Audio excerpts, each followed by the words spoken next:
안녕하십니까. 벌써 6월이 되었습니다. 또 한 달도 주 안에서 말씀과 함께 승리하시기 바랍니다. 오늘은 성경 핵심 교리 강의 81번째입니다. 드디어 제7부 종말론에 왔습니다. 우리 성경 요절 보고 시작하겠습니다. 요한계시록 22장 12절 13절입니다. 보라, 내가 속히 오리니 내가 줄 상이 내게 있어 각 사람에게 그가 행한 대로 갚아주리라. 나는 알파와 오메가요 처음과 마지막이요 시작과 마침이라. 나는 알파와 오메가요. 알파는 헬라어의 첫 알파벳 순서를 말합니다. 알파. 그다음에 마지막 글자가 오메가입니다. 처음이고 마지막이라는 말이죠. 그래서 시작과 마침입니다. 그래서 오늘부터는 오메가, 마지막, 마침 부분 종말론에 대해서 공부를 하겠습니다. 종말론에 대해서 공부하기 전에 이제 지금까지 우리가 공부했던 것을 아주 간략하게 쭉 정리를 한번 해보겠습니다.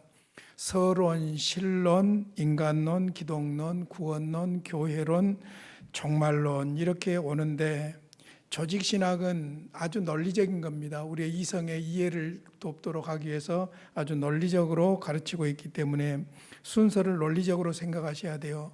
서론에서 핵심적으로 생각할 한 단어가 있는데 성경입니다. 그래서 서론에서는 사실 한 권의 두꺼운 책으로 이야기하고 있지만은 세 단어로 요약할 수가 있어요. 종교와 계시와 성경입니다. 그러니까 종교는 인간의 근본적인 문제를 다루는 것인데, 인간의 근본적인 문제를 다루려고 하면은 하나님으로 가야지요. 그래서 하나님으로 가야 되고, 그 다음에 그 하나님이 인간과 관계하시기 위해서는 하나님 편에서 계시가 있어야죠. 그래서 창조를 통해서 자연 계시를 주셨는데, 인간이 범죄하고 타락함으로 말미암아 자연 계시로는 구원받을 수가 없게 된 거예요. 그래서 하나님께서 특별 계시를 주셨어요. 그것이 바로 성령의 감동으로 기록된 성경이지요. 그 성경을 통해서 우리가 하나님과 교제하며 어떻게 구원받으며 어떻게 살 것인가는 우리 신앙의 모든 도리가 바로 이 성경에 들어있는 것이죠. 그래서 서론이 아주 중요해요. 우리는 어떤 하나님을 믿느냐? 성경이 말씀하시는 하나님을 믿는 거예요. 그래서 성경은 하나님의 말씀이다. 이 고백이 우리의 신앙에서 가장 중요한 기본이라고 볼 수 있죠. 자, 그래서 이제 두 번째로는 제2부는 신론인데, 성경에서 계시하신 하나님, 자기 계신 성경을 통해서 계시하신 하나님은 어떤 하나님일까? 그래서 하나님을 이야기할 때 크게 두 가지로 생각해요. 제1편 하나님의 존재, 제2편 하나님의 사역, 그러죠. 근데 존재에서 꼭 기억해야 될 것이 우리 하나님은 삼위일체 하나님이다.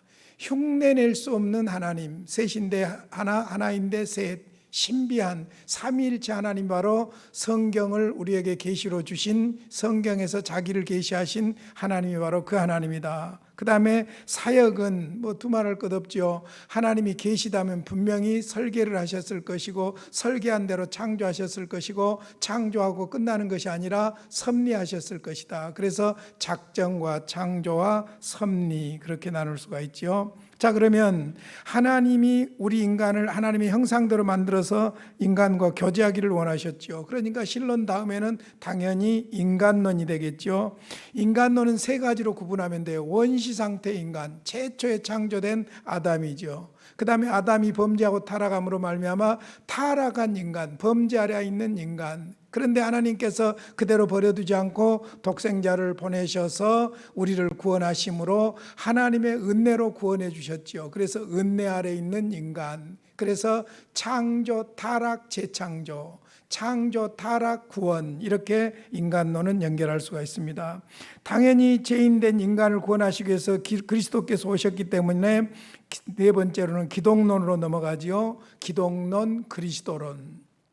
이것도 두 편으로 나눌 수 있어요. 제1편, 그리스도는 어떤 분이신가? 존재 문제지요. 참 하나님이고 참 신이다, 사람이다. 이거 아주 중요한 거예요. 구별할 수 없고 나눌 수 없고, 그러나 하나님만이 아니고 사람만이 아니고 참 하나님인데 참 사람인다. 참 하나님 플러스 참 사람 이꼬르 200이 아니라 100이에요. 참 하나님 100, 참 사람 100, 더해놓으니까 200이 돼야 되는데 이론적으로는 100이어요. 참 하나님이시면서 참 사람이다. 우리의 중보자로서 꼭 그렇게 되셔야만 하지요. 이건 아주 중요한 기독론의 핵심입니다. 그리고 이제 그 그리스도께서 하신 일, 그리스도의 직분, 속죄를 위해서 왕적이고 제사장적이고 선지자적인 사역을 감당하셨다. 그 다음에 이제 그리스도께서 우리를 구원하셨는데 그 구원의 이론적인 순서를 보면 하나님께서 창세전에 예정하시죠. 선택하시죠. 그리고 소명, 중생, 회심, 신앙, 칭의, 양자, 성화, 그 다음에 성도의 견인, 영화, 이렇게 쭉 이론적으로 우리를 구원하신 순서를 이야기하고 있는 것이 구원론입니다. 그 다음에 구원받은 하나님의 백성들을 교회라고 그러죠. 그래서 교회론으로 넘어가는 것이 자연스러운데, 교회론도 두 편으로 나눌 수 있어요. 교회에 관한 교리, 그 다음에 제2편은 은혜의 방편. 그래서 지난 시간까지 은혜의 방편으로서 마지막 성찬까지 공부를 했습니다. 드디어 이제 종말론에 오게 된 것입니다. 자, 이제 종말론의 서론에 대해서 좀 말씀을 드리겠습니다. 개인 종말은 어떻게 될 것인가? 우주의 종말은 또 어떻게 될 것인가? 그리고 사람이 죽은 후에는 또 어떻게 될 것인가? 그러므로 사람에게 종말의 문제는 자연스러운 문제입니다. 너무나도 자연스러운 문제지요. 모든 종교가 종말 문제를 다루고는 있지만은 모호하고 불확실합니다. 왜냐하면 하나님의 계시의 말씀이 없이 인간의 이성을 기초로 해서 인간 두뇌 속에 작용하는 환상이나 가정 속에서 산출한 것이기 때문에 믿을 수가 없고 정확하지 않고 모호하다는 말입니다. 그러나 기독교는 확실하고 분명한 종말관을 가지고 있습니다. 왜냐하면 하나님의 계신 성경을 가지고 있기 때문입니다. 그래서 성경은 분명하게 말합니다. 하나님이 시작하시고 하나님이 마무리하신다. 그래서 요절 요한계시록 22장 마지막 장이죠. 13절에 보면은 나는 알파와 오메가요 처음과 마지막이요 시작과 마침이라. 그래서 예수님이 마지막 종말을 마무리하실 것을 이야기하고 있는 것이지요. 종말론은 크게 두 편으로 나눌 수가 있어요. 제1편 개인 종말, 육체적인 죽음이나 영원 불멸이나 중간 상태, 이런 부분들을 다루지요. 제2편 일반적인 종말론 혹은 우주 종말론이라고 합니다. 우주가 마무리되는, 심판받는 경우를 말하죠. 그리스도가 재림함으로 말미암아 이루어지지요. 그리고 천년왕국에 관한 견해라든지 죽은 자의 부활, 최후의 심판, 최후의 상태, 이런 부분들을 다루고 있습니다. 자, 우리가 종말론 혹은 말세론이라고 그러는데 종말론의 명칭에 대해서 좀 이야기를 하겠습니다. 종말론 혹은 말세론을 에스카톨로지라고 합니다. 에스카톨로지. 그런데 에스카토가 마지막이라는 말이죠. 라스트, 영어로는. 그 다음에 로지아라는 말이 로고스, 연구, 이론, 말씀, 그런 말이에요. 그러니까 마지막에 관한 이론 혹은 마지막에 관한 말씀, 종말에 관한 말씀, 그렇게 볼 수가 있습니다. 그래서 요한계시록 12장 13절에서 처음이요 마지막이라고 할 때 마지막, 그 다음에 시작이요 마침, 알파와 오메가, 그 오메가 부분을 이야기하고 있는 것이죠. 자, 성경적인 근거를 대드리겠습니다. 성경에 보면은 이 종말에 관한 용어들이 나와요. 자, 이사야서 2장 2절이나 미가서 4장 1절에 보면 말일이라는 말이 나옵니다. 이 말일이 무엇을 말할까? 잘 이해하셔야 돼요. 구약의 관점에서 보는 종말과 신약의 관점에서 보는 종말을 잘 구분을 하셔야 됩니다. 이사야서 2장 2절과 미가서 4장 1절은 같은 내용을 두 선지자가 예언하고 있는 거예요. 말일에 그랬죠. 이게 종말을 말합니다. 말일에 여호와의 전의 산이 모든 산 꼭대기에 굳게 설 것이요 모든 작은 산 위에 뛰어나리니 만방이 그리로 모여들 것이라. 이것은 지금 무엇을 예언하고 있냐면은 미가서 4장 1절 읽고 같이 설명하겠습니다. 끝날에 이르러는, 자, 이사야는 말일이라고 그랬고 미가 선지자는 끝날이라고 그랬어요. 여호와의 전의 산이 산들의 꼭대기에 굳게 서며 작은 산들 위에 뛰어나고 민족들이 그리로 돌아갈 것이라. 이사야 선지자는 말일이라고 했고 미가 선지자는 끝날이라고 했고 마지막 결론은 뭐라고 했습니까? 만방이 그리로 모여들 것이라 했고 민족들이 그리로 몰려들 것이라고 했어요. 이건 무엇을 말하냐면은 메시아 그리스도가 오심으로 말미암아 이루어질 하나님 나라를 이야기하는 거예요. 그러니까 이것은 여기에서 말하는 말일이나 끝날이라는 말은 신약의 개념입니다. 신약의 개념이에요. 그러니까 구약에서 말하는 말일이라는 말과 신약 끝부분에서 말하는 말세라는 말은 차이가 있어요. 구약의 관점에서는 신약을 말하고 있죠. 메시아가 오심으로 시작될, 초림으로 시작될 신약을 말하고 있고, 신약에서 말하는 마지막은 대종말을 말해요. 예수님이 재림하심으로 말미암아 우주적인 종말이 이루어질 대종말을 말하는 것이죠. 이걸 잘 구분을 하셔야 됩니다. 자, 그 다음에 베드로전서 1장 20절에 보면 말세라는 말을 씁니다.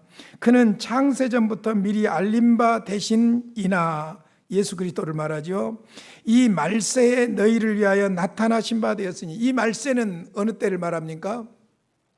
신약을 말하죠. 주님의 초림을 말하죠. 그러니까 그리스도는 창세전부터 알림 바 되신 하나님이시죠. 그 하나님이 이 땅에 오셨지요. 그것이 바로 구약에서 보는 말일, 말세, 끝날 그런 개념이죠.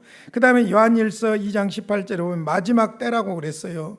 아이들아 지금은 마지막 때라. 적그리스도가 오리라는 말을 너희가 들은 것과 같이 지금도 많은 적그리스도가 일어났으니 그러므로 우리가 마지막 때인 줄 아노라. 이 마지막 때라는 것은 신약적인 개념이 있어요. 신약적인 개념이 있어요. 그러니까 신약 시대, 이 시대에 거짓 선지자들이 나타날 것을 예언하고 있는 그런 말씀이라고 볼 수가 있죠. 그러니까 구약과 신약 성경을 여러분에게 소개해 드렸지만은 복잡하게 생각하지 말고 이렇게 생각하시면 돼요. 구약에서 선지자들이 말일이라든지 끝날이라든지 말세라든지 사용하고 있는 말은 신약 시대를 가르치고 있다. 그렇게 보시면 돼요. 예수 그리스도께서 초림하심으로 말미암아 시작될 하나님 나라, 그 신약 시대를 말하고 있다. 물론 두 가지를 언급하고 있어요. 구약의 예언이 두 시기로 구별을 했는데 this age, 이 세대와 오는 세대, coming age로 이렇게 나누고 있는데, 구약의 선지자들은 그리스도의 초림도 내다보았고 그리스도가 재림하실 마지막 대종말도 내다본 거예요. 그래서 오는 시대와 이 시대, 이렇게 이 시대와 오는 시대로 구분을 하고 있죠. 자, 베드로전서 1장 20절에 보면 그는 창세전부터 미리 알림 바 되시니나 이 말세에 너희를 위하여 나타내신 바 되었으니, 이 말세가 어느 때입니까? 신약 시대죠. 초림이죠. 초림하신 신약 시대를 말하죠. 그 다음에 요한일서 2장 18절에 보면 아이들아 지금은 마지막 때라. 적그리스도가 오리라는 말을 너희가 들은 것과 같이 지금도 많은 적그리스도가 일어났으니 그러므로 우리가 마지막 때인 줄 아노라. 그러니까 신약 시대, 이 그리스도가 오심으로 말미암아 이루어진, 초림으로 말미암아 이루어진 시대를 말하고 있죠. 그 다음에 이제 말세가 오고 있다 그럽니다. 말세가 오고 있다. 마태복음 24장에 14절, 24절, 27절에 나오는데 13, 14절만 한번 보겠습니다. 그러나 끝까지 견디는 자는 구원을 얻으리라. 이 천국 복음이 모든 민족에게 증언되기 위하여 온 세상에 전파되리니 그제야 끝이 오리라. 끝까지 견디는 자, 그제야 끝이 오리라. 이 끝은 바로 대종말을 말해요. 그리스도의 재림으로 말미암아 이루어질 우주종말, 대종말을 이야기한다고 보시면 됩니다. 그 다음에 주의 날이라는 말을 쓰고 있죠. 베드로후서나 히브리서나 에베소서인데 베드로후서 3장 9절로 10절을 보겠습니다. 그리스도의 재림을 이야기하고 있죠. 이것은 주의 약속은 어떤 이들이 더디다고 생각하는 것 같이 더딘 것이 아니라 오직 주께서는 너희를 대하여 오래 참으사 아무도 멸망하지 아니하고 다 회개하기에 이르기를 원하시느니라. 그러나 주의 날이 도둑같이 오리니 그날에는 하늘이 큰 소리로 떠나가고 물질이 뜨거운 불에 풀어지고 땅과 그 중에 있는 모든 일이 드러나리로다. 여기에 그날, 주의 날과 그날은 어느 때를 말합니까? 이제 눈치챘지요? 재림, 그리스도의 재림으로 말미암아 이루어질 대종말을 의미하고 있는 것이죠. 그러니까 주님의 약속, 다시 오신다는 약속은 어떤 이들이 더디다고 생각하는 것 같이 더딘 것이 아니라 오직 주께서는 너희를 대하여 오래 참으사 아무도 멸망하지 아니하고 다 회개하게 이르기를 원하시느니라. 우리의 관점과 하나님의 관점의 차이가 있어요. 주께는 하루가 천년 같고 천년이 하루 같지요. 그러니까 하나님 앞에는 시간 개념이 사실상 어떤 면에서 없어요. 영원이요, 영원이에요. 그러나 우리에게는 시간 개념이 있는데 그 시간 개념도 기껏 해봐야 100년을 다 경험하지 못한 거예요. 그러니까 우리가 일평생을 산다고 해도 100년을 산다고 해도 겨우 100년이에요. 겨우 100년. 그런데 주님의 재림에 대해서 하나님의 우주적이고 포괄적인 구원 계획과 연결해서 보면은 더디 온다, 빨리 온다 말할 자격도 없는 거예요. 주께는 천년이 하루 같다니까요. 할 말이 없잖아요. 비유적으로 한 말이지만은 천년이 하루 같은 것도 아니에요. 사실은 영원에서 영원. 그냥 하나님은 시간 개념이 영원이에요. 영원. 그대로 영원이에요. 그런 측면에서 우리가 재림을 더디다고 하는데 인간적인 시간 개념이나 인간적인 관점으로 재림을 판단하면은 이런 어리석음들을 겪게 되는 것이지요. 오직 주께서는 너희를 대하여 오래 참으사 아무도 멸망하지 아니하고 다 회개하게 이르기를 원하시느니라. 여러분, 언제 주님 재림을 우리가 고대합니까? 이따 이제 교회사에서 좀 보겠습니다만은 우리의 삶의 현장이 어려울수록 재림을 고대합니다. 우리나라에 기독교가 들어왔을 때 굉장히 불쌍하게 산 때였어요. 더더구나 하류 계층들은 이게 사람 사는 것이 아니었어요. 그러니까 기독교가 들어와서 천국을 이야기하고 구원을 이야기하고 소망을 이야기할 때 얼마나 잘 받아들였는지 몰라요. 그래서 기독교가 왕성하게 번창해 나갔던 겁니다. 그런데 사람이 잘 살게 되고 편안하게 되면은요, 하나님을 무시합니다. 재림이나 이런 거 관심이 없습니다. 그래서 여러분 죄송하지만은 선진국으로 갈수록 이성적이고 합리주의적이고 자유주의적으로 변질되는 것을 볼 수 있어요.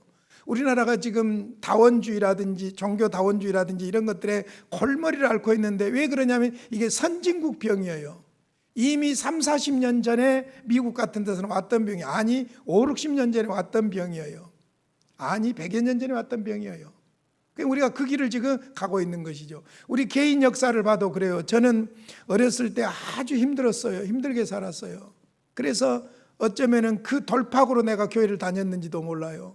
방학 때면은 교회당에 가서 살았어요. 그냥 기도하다가 잠자다가 풍금치다가. 그래 제가 사실 뭐 체르니니 바이에린이 배운 적이 없지만은 교회에 반주를 했잖아요. 완전히 독습이에요. 독습. 그게 손가락이 엉망이야. 나중에 광주에 학교 와가지고 피아노를 누가 가르쳐준다고 해서 정식으로 배우려고 했더니 배울 수가 없는 거예요. 왜냐하면 이미 내 마음대로 그냥 손가락을 해가지고 습관이 돼버려가지고 고칠 방법이 없는 거예요. 그래서 포기한 거예요. 그래서 사실은 제가 옛날 그 교회당 안에 있는 풍금도 몇 개를 뜯었다 고쳤다고 그런 사람이에요. 그런데 그때는 내 심사가 고통스러우니까 찬송, 요즘은 복음송인데 우리 어렸을 때 우리 선배들이 불렀던 복음송은 아주 특이해요. 인생 모경가라든지 금주가라든지 그런 노래들이었거든요. 거기에 아주 중요한 게 주님 고대가였잖아요. 주님 고대가를 제가요 5절까지 암송을 해버렸어요. 부르고 또 부르고 울고 부르고 먼 하늘 이상한 구름만 떠도 행여나 내 주님 오시는가에 하고 아주 울면서 찬송을 했거든요. 그런데 나중에는 그 찬송이 안 되더라고. 신학교 다닐 때는 막 사명감에 불타가지고 몸부림치면서 그 어떻게 하면 거룩하게 살아볼까 율법주의에 막 빠져 있었기 때문에요. 부름받아 나서님은 찬송을 할 때 얼마나 열정적으로 불렀는지 몰라요. 나의 영원하신 기업 생명보다 귀하다 얼마나 달아지게 불렀는지 몰라요. 그런데 죄송하지만 지금은 부름받아 나서님은 찬송 부르기가 그냥 겁나요. 그런데 갈아갈까 봐서. 그러니까 상황이 어려울수록 사실은 재림신앙이 더 강한 것을 볼 수 있는데 베드로 사도를 통해서 주신 말씀도 그 말이에요. 하나님께서 오래 참으시는 것은 멸망하지 아니하고 다 회개하게 이르기를 원하느니라. 그래서 주의 날 마지막 재림은 도적같이 온다는 거예요. 도적같이. 도적은 알리지 않고 오지요. 어느 날 갑자기 오지요. 자, 그래서 사실은 지금까지 종말이라는 개념을 가지고 성경적으로 설명을 해드렸는데, 말세, 끝날, 말일, 종말 이런 말들에 대해서 이해를 잘 하셔야 돼요.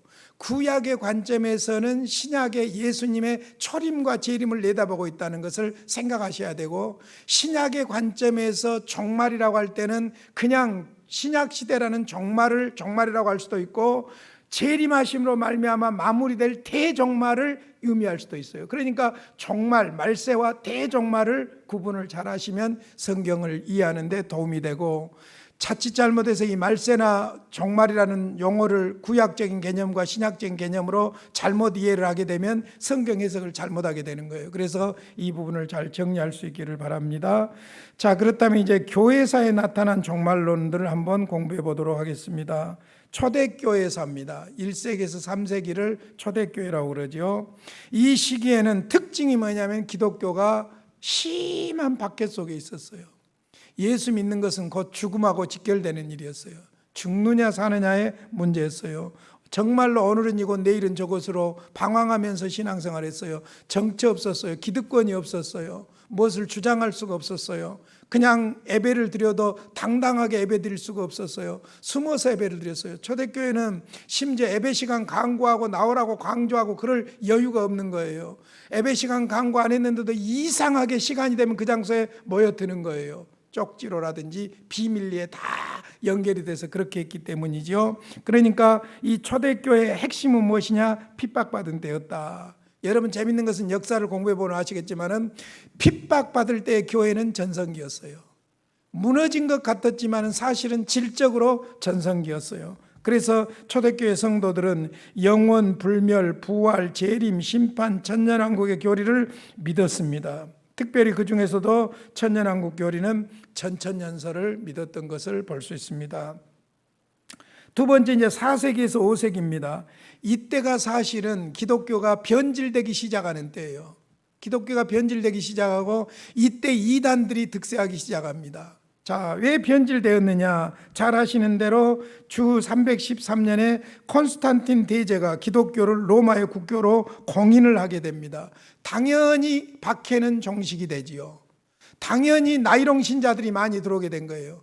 뭔가 교회 안에 가약 교제가 되고 상류층과 교류가 이루어지고, 그러다 보니까 진짜 신앙인이 아닌데도 교회에 들어오게 되는 거예요. 그러다 보니까 가짜 신자들이 많아지는 것도 사실이죠. 그래서 외형적으로 보면은 굉장한 부흥이 일어나고 있었지만은 사실 교회는 질적으로 문제가 생기고 있었다는 것이죠. 그래서 교회는 아니라고 부여하게 되므로 현실에 안주하면서 종말에 대해 무관심하게 되었습니다. 사실 어떤 면에서 보면 이때부터 교회가 타락하기 시작했고, 이단들이 적극적으로 들어오기 시작했고, 그리고는 중세에 가서 교회 타락의 절정을 이루는데, 이게 교회인가 할 정도로 중세에 가서는 교회가 타락을 하게 되는 것을 볼 수 있죠. 특별히 4세기, 5세기에 주목할 만한 인물이 오리겐과 어거스틴입니다.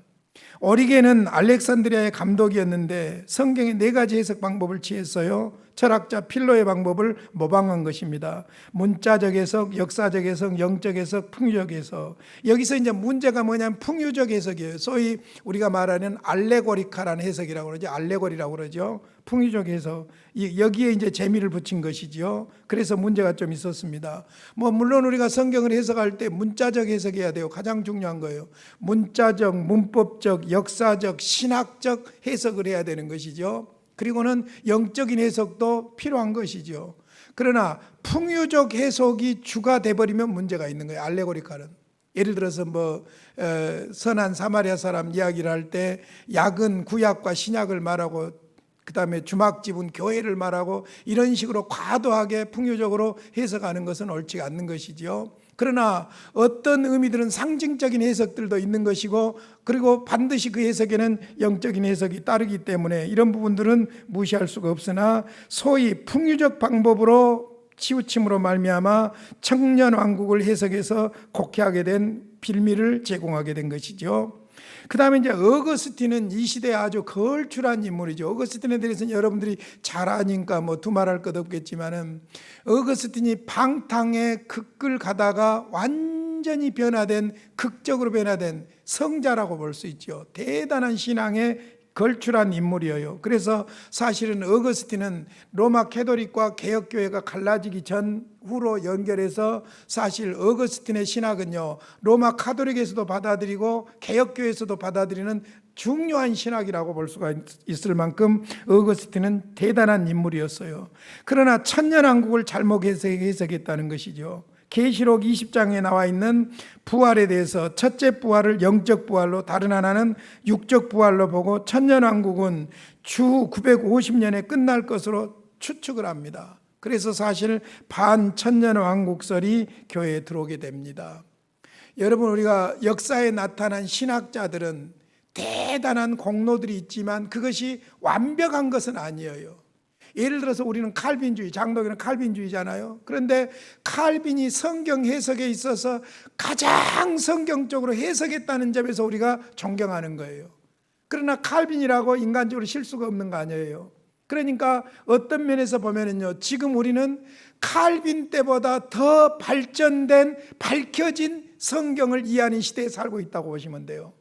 그러니까 그리스도와 성경 이외에, 성령의 역사 이외에 인간을 우상시하는 것은 옳지 않는 거예요. 그러니까 우리가 칼빈주의라고 할 때 칼빈이 가장 신학적으로 성경에 가까운 해석을 했고 성경적이기 때문에 우리가 칼빈주의라고 하는 것이지, 칼빈주의가 아니에요. 사실은 성경주의예요. 성경주의예요. 그렇게 이해를 하셔야 돼요. 그래서 어거스틴이 이때 당시에 큰 공로가 있었다는 점, 그러나 반천년 왕국설이 교회에 들어오게 되었다는 것이죠. 그 다음에 이제 6세기에서 15세기까지 그야말로 중세기를 말하죠. 이 시기는 영적인 암흑 시기였습니다. 재림대망의 열정도 사라지고 반천년 왕국설이 성행하고 이때 해계망측한 연옥설이 발전하고 그릿던 교리들이 일어나는 그런 시기였습니다. 어거스틴 같은 그런 대단한 신학자가 나타나지도 않았습니다. 반면에 로마 카톨릭 교회의 기초를 쌓은 토마스 아퀴나스가 나타났는데 오히려 기독교에 해를 끼쳤지요. 왜냐하면 그는 로마 카톨릭 교회가 바로 구약의 선지자들이 예언한 천년왕국이라고 곡해했기 때문입니다. 그래서 토마스 아퀴나스의 신학 자체가 다분히 철학적인 면이 있는 것을 볼 수 있지요. 여기에 반대해서 유명한 왈도파와 같은 소교파들이 일어납니다. 그래서 나름대로 개혁을 부르짖지요. 가톨릭 교회의 형식주의를 비판하고 세속주의를 반대하고, 그리고는 천년왕국을 주장하기 시작하고 종말에 대한 강한 소망을 가졌지요. 물론 이분들이 좀 극단적이고 감정적인 이단적인 요소가 있는 건 사실이지만은 신앙의 본질 면에서 보면은 아주 신앙을 지켜보려고 애썼던 그런 사람들로 평가할 수 있는 것이 바로 왈도파와 같은 교파라고 볼 수가 있습니다. 이런 사람들은 두말할 것 없이 중세에는 교황에 의해서 고난을 당했죠. 중세에는 교회가 해서는 안 될 일, 할 수도 없는 일, 마녀 사냥이라든지 이런 기가 막힌 일들을 너무나도 많이 했어요. 그래서 교회가 타락하면 이렇게 무섭구나 하는 것을 보여준 것이 바로 중세교회 로마 가톨릭이라고 볼 수가 있습니다. 자, 이제 종교개혁 시대입니다. 16세기에서 18세기인데 종교개혁은 잘 아시는 대로 루터가 1517년 10월 31일 윗덴버그 대학의 정문에 95개 조항을 내걸므로 시작된 것이 바로 종교개혁이죠. 그런데 죄송합니다.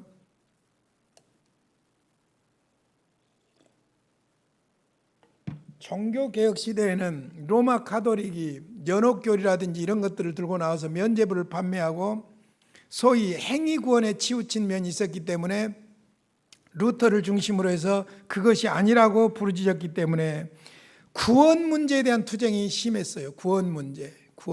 그래서 종교개혁에서 그 5개 유명한 주제들이 있지 않습니까? 오직 성경, 오직 은혜, 오직 믿음, 오직 그리스도, 오직 하나님께 영광, 솔라 스크립투라, 솔라 솔루스 크리스투스, 솔라 그라치아, 솔라 피데, 솔라 데오 글로리아, 이런 용어들이죠. 여기서 핵심이 뭡니까?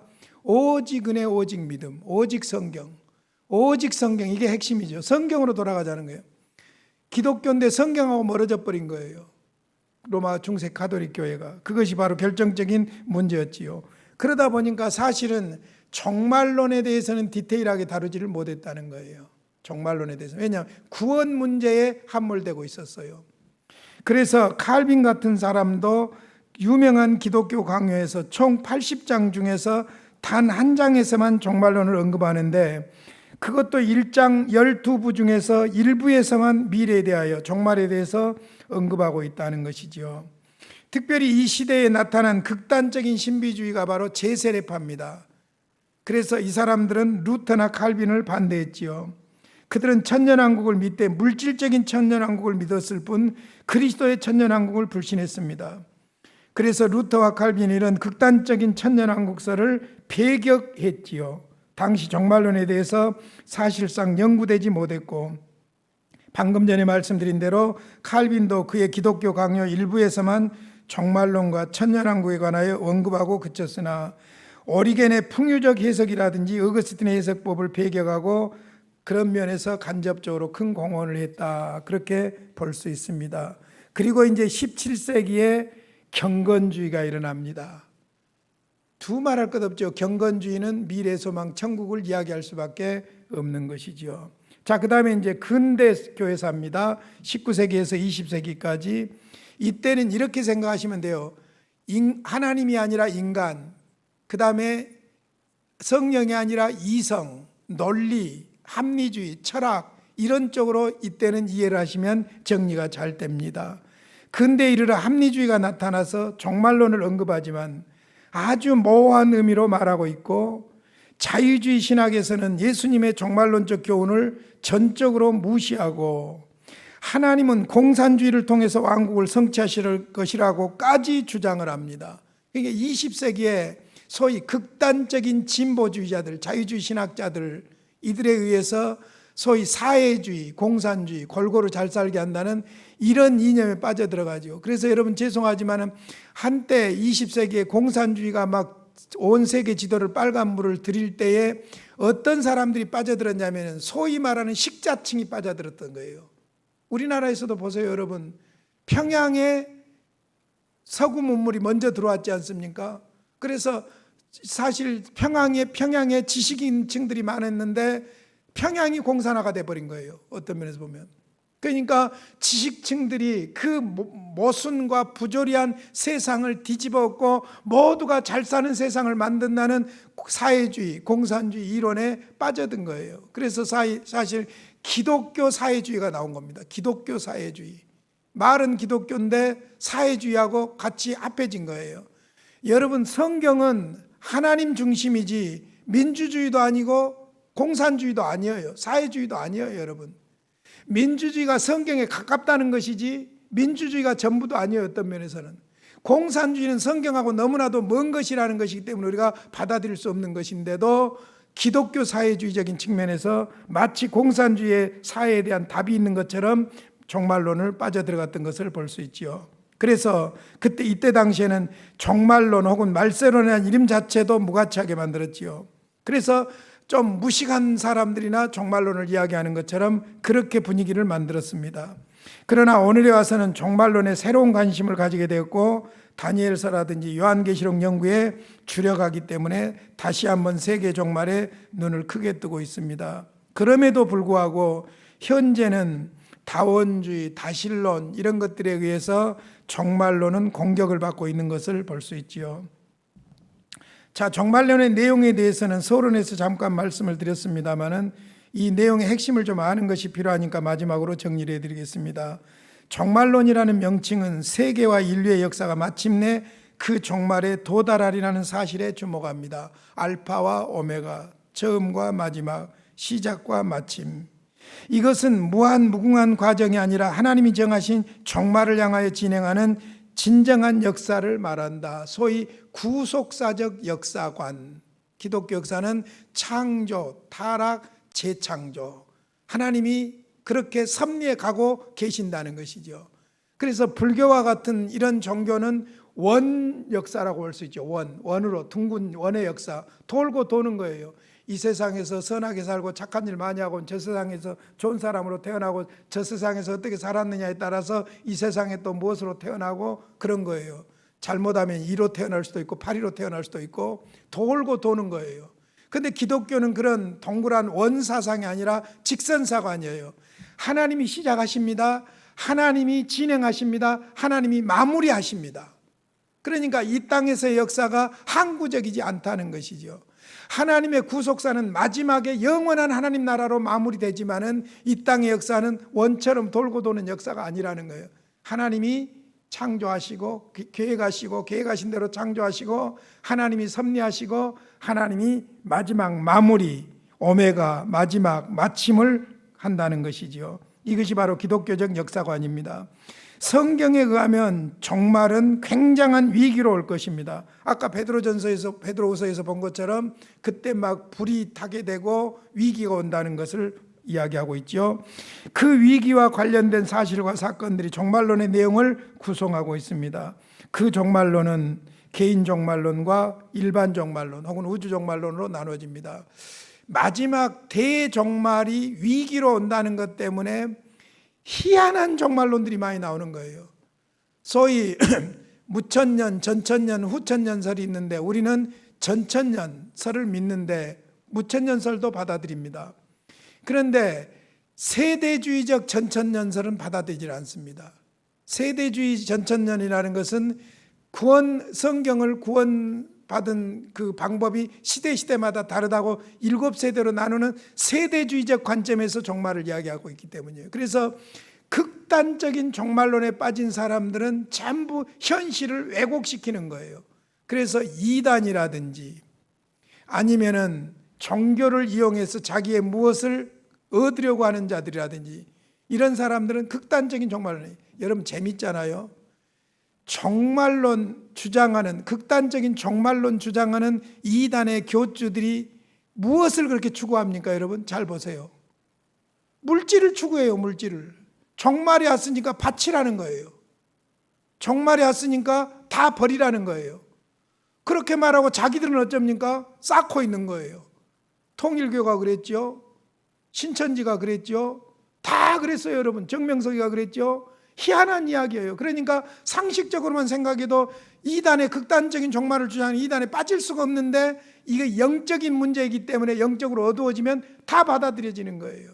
그렇게 불쌍한 사람들이 없어요. 그러니까 예수 안 믿는 것도 불쌍하지만은 예수 믿는다고 하면서 이단에 빠진 사람들 정말로 방법이 없는 불쌍한 사람들이에요. 왜냐하면 그 관점으로 딱 빠져있기 때문에 진리의 말씀을 받아들이지를 못해버리는 거예요.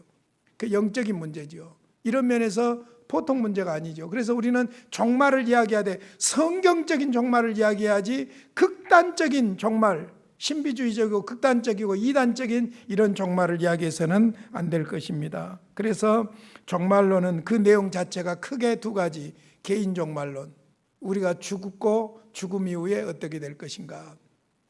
그리고 마지막 재림하심으로 말미암아 올 우주적인 종말, 일반 종말, 대종말 이후에 최후 심판과 최종 상태는 어떻게 될 것인가, 이런 것들을 공부하게 될 것입니다. 그래서 이제 다음 주일에는 드디어 개인 종말로 시작을 하겠습니다.